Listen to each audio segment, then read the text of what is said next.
नमस्कार, विंध्या जनादेश में आपका एक बार फिर स्वागत है। इससे पहले हम आ चुके हैं, आपको रीवा, सीधी, सतना और शहडोल के रुझान के बारे में बता चुके हैं। एक बार फिर हमारे साथ हैं अमित हमें रीवा के जो अभी लेटेस्ट अपडेट है उसके बारे में बताएंगे। तो अमित, क्या कुछ अपडेट है अभी?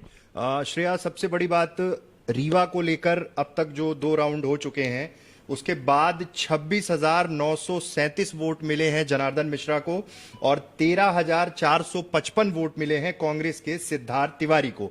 विकास पटेल बसपा से उम्मीदवार, उन्हें 4,620 वोट सिर्फ प्राप्त हुए हैं। अगर वोटिंग परसेंटेज की बात की जाए तो अब तक 55.61% वोट जनार्दन मिश्रा को मिल चुके हैं और सिद्धार्थ को 27.78% और 9.54% मिले हैं बीएसपी कैंडिडेट को। देखिए, सबसे बड़ी बात यह है कि गुढ़ और मनगवा 2 विधानसभा सीटें ऐसी थीं कि मनगवा चूंकि सिद्धार्थ तिवारी का गृहग्राम है और गुढ़ से उनके पिता स्वर्गीय सुंदरलाल तिवारी विधायक रह चुके हैं। पिछला चुनाव भी वहां से लड़े थे, हार का सामना करना पड़ा था। लेकिन चूंकि जब गुढ़ और मनगवा की जब बात होती है तो सबसे दिलचस्प ये हो जाता है कि एक गृहग्राम है और एक जहां पर उनके पिताजी विधायक थे। तो इन 2 सीटों पर क्या स्थिति बन रही है, ये एक दिलचस्प बात है। अगर हम इन दोनों सीटों की स्थिति पर देखें तो गुढ़ में 3,451 वोट मिले हैं बीजेपी को और 2,359 वोट मिले हैं कांग्रेस को। मतलब कि कांग्रेस गुढ़ में पीछे है।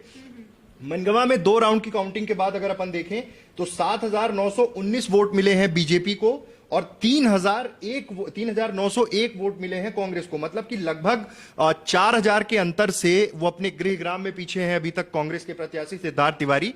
तो रीवा को लेकर अभी तमाम रुझान धीरे धीरे आना शुरू हो रहे हैं। अभी लगभग 6 विधानसभा सीटों का रुझान आना बाकी है कि उस पर क्या अपडेट है। लेकिन अब तक जो स्टेटस आ रहा है वो कांग्रेस के पक्ष में नहीं है, बीजेपी के पक्ष में है। 26,937 वोट बीजेपी के जनार्दन मिश्रा को और 13,455 वोट कांग्रेस के सिद्धार्थ तिवारी को। और इनके गृहग्राम में इन्हें 4,000 वोट से ये पीछे हैं मनगवा में, जहां को लेकर कांग्रेस बहुत कॉन्फिडेंट थी कि मनगवा में अच्छे वोट मिलेंगे। लेकिन 4,000 वोटों से मनगवा में पीछे हैं और गुढ़ में भी अभी तक जो स्टेटस है लगभग 1,000 वोट से 1,100 वोट से गुढ़ में भी पीछे हैं। तो ये सोचने वाली बात है कि क्या काम हुआ, तमाम देखना होगा, क्योंकि अभी ये शुरुआती रुझान है, धीरे धीरे हो सकता है चेंज हो। लेकिन अब तक की जो रुझान है लगभग मध्य प्रदेश की हर सीट पर 2 से 3 सीटें छोड़ दी जाए गुना छिंदवाड़ा, लेकिन हर सीट पर बीजेपी जबरदस्त लीड कर रही है। वहीं सीधी और सतना में भी भाजपा को अच्छी लीड है।